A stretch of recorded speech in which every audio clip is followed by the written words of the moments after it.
5 News This Morning starts now. Day 2 of a capital murder trial set to start here in Fayetteville in 2 hours. This one already with some unusual elements. More details on that in just a few minutes.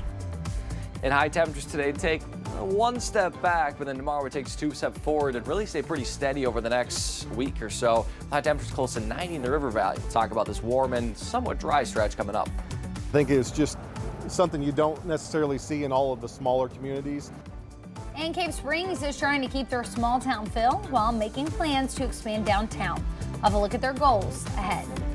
All right, 6:30 this morning, a live look in Fort Smith. Things moving along smoothly so far on this September 30th. So we're almost to October, and I'm telling you, it's not really feeling like it just yet. No, certainly not. It feels warm.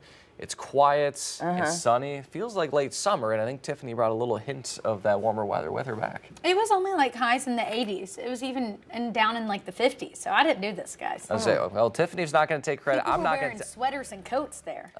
Come on now, guys. I'm not going to take credit for it either, because then Mother Nature is going to be spiteful and send us a ton of rain, which for some might like that. But for others, like, no, we had plenty of rain last week and the week before. We don't need any more of that. Well, I'm here to tell you that unless Mother Nature throws us a knuckleball, it's going to stay pretty quiet over the next week or so. Temperatures right now in the upper 50s and low 60s, some mid 60s there in the Fort Smith area. It's a little bit warmer than this time yesterday, but not by much. You're not going to walk outside and be like, whoa, I got blasted by a furnace. No, it's going to feel about the same. You can see that cloud cover continuing to build in. That's why we're seeing a little bit of warmer conditions. And that cloud cover kind of keeps heat in for the most part. So that's why as we're heading off to the bus stop today, head off to work, temperatures will stay around 60, just generally speaking, upper 50s and low 60s. By recess or lunchtime, we'll be in the 70s, keeping cloudy skies and maybe a few sprinkles really throughout the day, but especially this afternoon.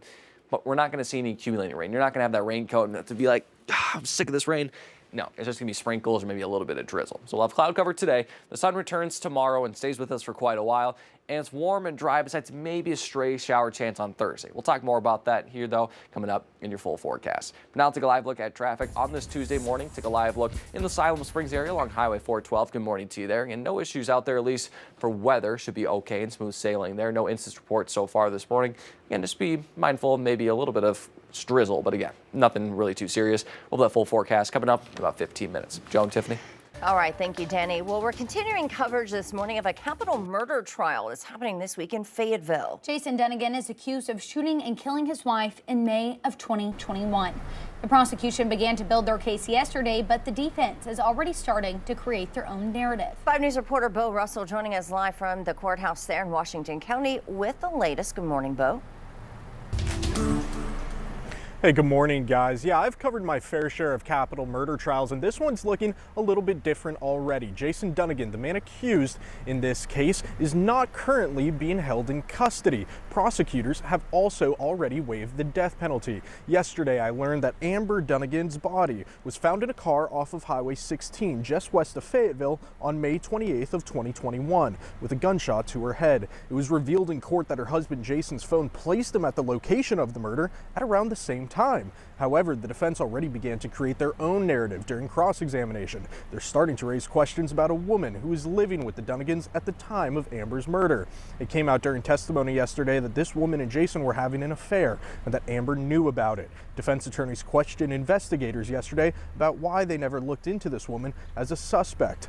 So far, most of the evidence that's been presented by prosecutors has been circumstantial, but as attorneys remind me all the time, circumstantial evidence, it's still evidence, and a jury will consider that when they go to deliberate. Again, that trial is set to start here for day 2 in about 2 hours. We'll be covering that and bringing you the latest details. I'm going to send it back to you guys. All right, thanks so much for that, Bo. We're taking a live look this morning out at the U.S. Capitol here at 634, where the Senate is set to vote again today on a House government funding bill. The federal government could run out of funding in less than 24 hours unless Congress cuts a deal here. A White House meeting between President Trump and Vice President J.D. Vance and leaders from both parties ended with no breakthrough. The Republican-led House passed a short-term bill to keep the government funded at current levels through November. But congressional Democrats have put up a counteroffer. They also want to permanently extend affordable care, axe subsidies, and reverse funding cuts to Medicaid.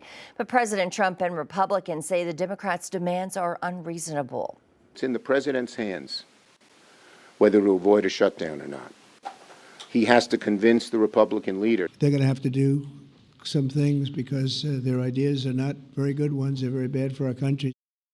Well, federal workers are now bracing for a shutdown, with the Trump administration also threatening mass layoffs. If there is a shutdown, Social Security, Medicare, and Medicaid payments will continue, though national parks and museums would close. And we're learning more about the deadly rampage on a Mormon church in Michigan. Officials say on Sunday morning, a 40-year-old Marine veteran targeted the Grand Blanc Church. Authorities have interviewed more than 100 witnesses and victims and are sifting through what's left of that church after what the FBI is calling a, quote, targeted act of violence. Police believe all who attended the Sunday service have now been accounted for, including 4 dead and 10 injured. The suspect was identified as Thomas Jacob Sanford. They say he had prior arrests for burglary and for operating while intoxicated. A candidate for local office told CBS News that Sanford ranted against the church just a week before the attack. I would say like an extreme dislike. What I garnered was that he had a past interaction with the church that was not positive. Investigators believe that Sanford drove his pickup truck into the church right before opening fire and used gasoline to set the building on fire. He was killed in a gunfight with police. Improvised explosive devices, police say, were found after that attack. Well, President Trump has unveiled a new plan to end the war in Gaza.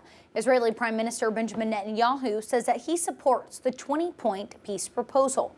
If Hamas also backs the plan, the war will immediately end. All hostages will be returned, and Israeli forces will start withdrawing in stages. Monday's White House meeting between President Trump and Netanyahu was watched closely around the world. The plan includes a massive economic push to rebuild, and Palestinians would not have to leave during Gaza's reconstruction. Hamas would be out of power, replaced by a temporary board of peace, which was chaired by Trump.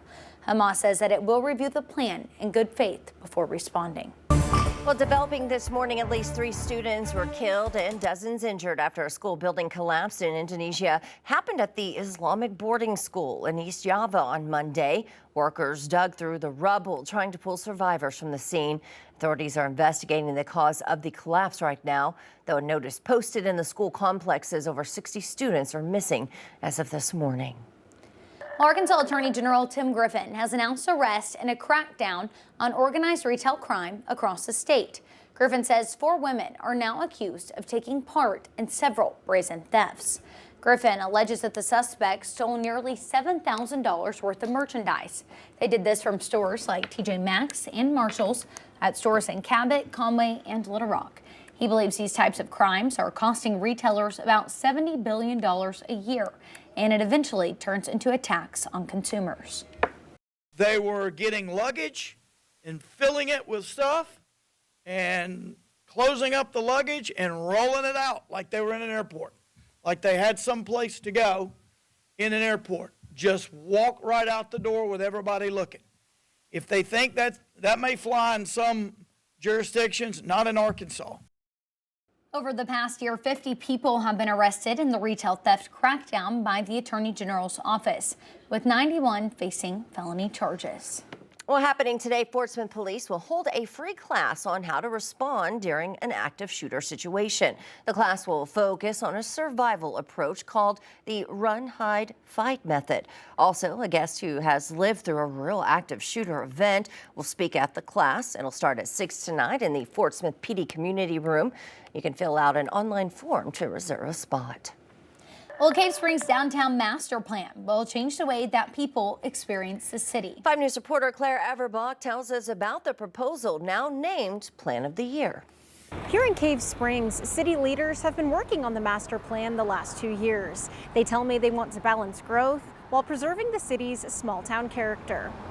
The plan includes redesigning Main Street, adding green spaces, expanding trails, and improving housing options. They say a grant from the Urban Land Institute of Northwest Arkansas will help hire consultants. City leaders say this is a unique opportunity for small communities. I think it's just something you don't necessarily see in all of the smaller communities. So for one of the smaller communities to try and put a plan like this in place, I think stood out. Make sure that anything that develops or anything that we do down here, or private developers do it holds to the feel and the core of what Cave Springs always has been. City leaders have also engaged community members through workshops and meetings to ensure the plan reflects community input. In Cave Springs, covering news where you live, Claire Everbach, 5 News.